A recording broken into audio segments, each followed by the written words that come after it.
Let me start. आपका जो पहला सवाल जो था, देखिए हमारे यहाँ आजकल हर राजदूतावास में, हर उच्चायुक्त में एक कल्चरल सेंटर है। ये पिछले दशक में ये परिवर्तन आया है और हर जगह जो है हमारे यहाँ से प्रयास तो जरूर होता है कि कम से कम योगा का टीचिंग, जो अगर कोई भाषा है, हिंदी, संस्कृत, तमिल, जो भी है, और जो हमारे नृत्य जो हैं, डांस वगैरह जो हैं, इनकी टीचिंग हो। अब इसके अलावा कुछ सेंटर्स हैं जहां या तो हमारी समुदाय बड़ी है या वहां भारत के बारे में रुचि इतनी ज़्यादा है कि हमने छोटे सेंटर को और बड़ा बनाया है। जैसे आप ये नॉर्मली कुछ रूस जैसे जगह या यूके है या कुछ और हैं ऐसे। अब इसमें जो नया इनिशिएटिव जो आया है, जो प्रधानमंत्री ने हम लोगों को ये निर्देश दिया है कि हम तिरुवल्लुवर सेंटर जो है दुनिया में स्थापित करें। तो मुझे लगता है कि पहला सेंटर कुछ ही दिनों में कहीं एक देश में हम जरूर इसको स्थापित करेंगे। तो जो आप कह रहे हैं, मैं जरूर मानता हूं कि आजकल दुनिया में भारत के बारे में जिज्ञासा ज़्यादा है और इंटरनेशनल डे, योग दिवस के बाद जो है लोगों के मन में है कि भारत में कुछ ऐसी, जैसे आपने कहा कि कुछ ज्ञान है, कुछ ध्यान है, कि कुछ सीखने को है। तो ये है जरूर, और हम जरूर इसको हम मानते भी हैं। अब इसको हम कैसे अपनी ओर से इसको कैसे आगे बढ़ाएं, ये जरूर हमारे मन में है। और मुझे लगता है जो आईसीसीआर जो हमारे लिए एक किस्म से व्यवस्था है ये करने के लिए, ये आईसीसीआर एक अपने आप को एक किस्म से मॉडर्नाइज कर रही है इस चुनौती को आगे ले जाने के लिए। जो दूसरा सवाल जो है आपका, जो your question on good governance, people live in different times, you know. During Sardar Patel's time, we had just come out of the partition. The country was really traumatized because when partition happened, nobody really saw what it would mean on the ground, the bloodshed that happened, and the disruption that happened. Now, if you look at Atalji's time, what had happened at that time was that the original socialist model had created a crisis in 1991. We were rebuilding after that. Many decisions had been put up. So I would say Atalji in many ways would be particularly remembered because one, he took the long delayed decision on nuclear, exercising the nuclear option. But what people appreciate less, he was a big economic reformer. That if you look at the economic numbers of that period, they are really very, very impressive numbers. So there would be comparisons, there would be changes during, even in Jammu and Kashmir, which was your particular focus, the situation in 1950, situation in 1998, 99, and situation today in 2024 is very different. So my sense is, every Prime Minister, tries to improve governance. After all, that is part of the responsibility you have.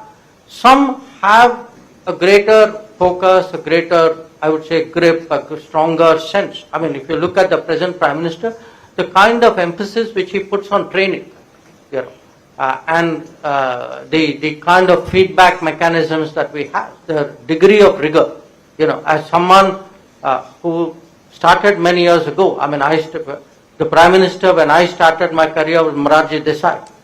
So when I look from there to today, honestly, the rigor and the workload and the expectation of people in government has gone up. And I think in many ways the kind of delivery expectation in society, people are not willing to wait the way they would have waited 10 or 20 years ago. Society has become impatient in this country, and rightly so in many respects. Your question, जो आपका जो था UN के बारे में, look, we are not waiting for the failure of UN to reform UN. The UN needs to be reformed because it is 80 years old. And when UN was formed, there were 51 members and all 51 were not free. We were one of the founding members. Today there are 193 members. So imagine if something has changed from 51 to 193. How can the management remain the same? It doesn't make any sense. So, and if you look at the major, the economic hierarchy, that has also changed. So, people will come up with this idea that inko nikalo, inko dalo. See, nobody will willingly yield their position.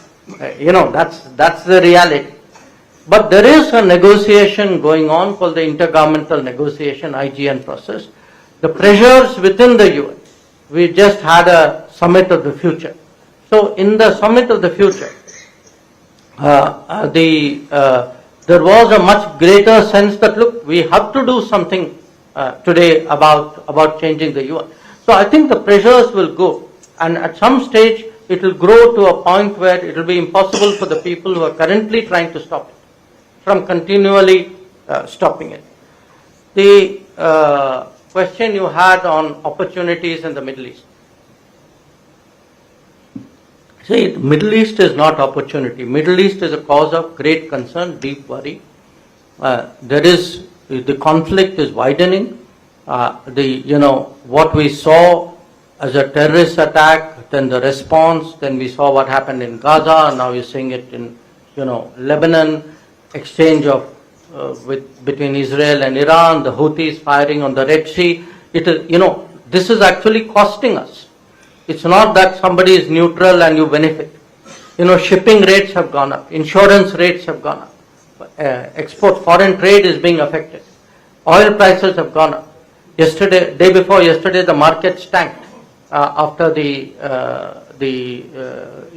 Iranian missile attack. So, conflicts can be opportunistically used. I don't deny that, but I think in a globalized world which is so tight, conflict anywhere actually creates problems everywhere. And, some supply of some kind will get affected by this. So, I would say, honestly today, whether it is the conflict in Ukraine or the conflict in the Middle East, West Asia, these are big factors of instability, big factors of concern. I think the entire world, including us, we are worried about it, and we are trying to see at least where we can make a difference and do what we can. On the efficiency side, in this government actually there is, in a sense, a commission which has looked at making bureaucracy more competitive, making it more sharp in a way. There is something called Mission Karmyogi. The whole idea is that it should not, the bureaucracy should not be a escalator. That, there should be training, there should be performance evaluation, there should be a kind of a right fit for the right job. I think all of that is happening, and I would say, having spent most of my working life in the bureaucracy, I can see today, and in our case, the service which I was a member of, it's in a sense a one service ministry. So you have the opportunity of coming back to it again and again and looking at people in the same environment. I can see changes very frankly for the better. I think people are far more competitive and in a sense far more willing to do things, and to me that's a source of great encouragement. So the last question, it's a very interesting question because in the late 40s and early 50s, there were big issues, and some of them pertain to Sardar Patel, some of them, to people like Rajendra Prasad. Issues like, for example, RSS did sterling work during the partition. Now, there were people who, for political reasons, didn't want to recognize it. Now, I think Sardar Patel was a very culturally, he had, from what I understand, I've not just read the official side of it, I've also read the associated personal accounts of people who worked with him. My own grandparents were in the government at that time. I've sort of had talked to him. I think at that time a lot of people felt that, look, it's one thing to respect all religions should be respected. But respect for religions does not mean that your own religion needed to be suppressed or played down. And that, unfortunately, because of the ideologies of the day, was the direction in which it went. And I think he would have been very uncomfortable with the fact that somewhere people were almost defensive about being a Hindu. My guess is it would have troubled him. And, if you look thereafter at issues like the, inaugurating the Somnath temple, which became a major political issue at that time. So it's hypothetical, but I would say, here was a person with beliefs, faiths, culture, tradition, who was very comfortable in his own skin. Before I request Mr. Shanti Narayan to propose the vote of thanks, may I request Mr. Prabhat Kumar to give mementos to Dr. Jaishankar and to Dr. Harivansh.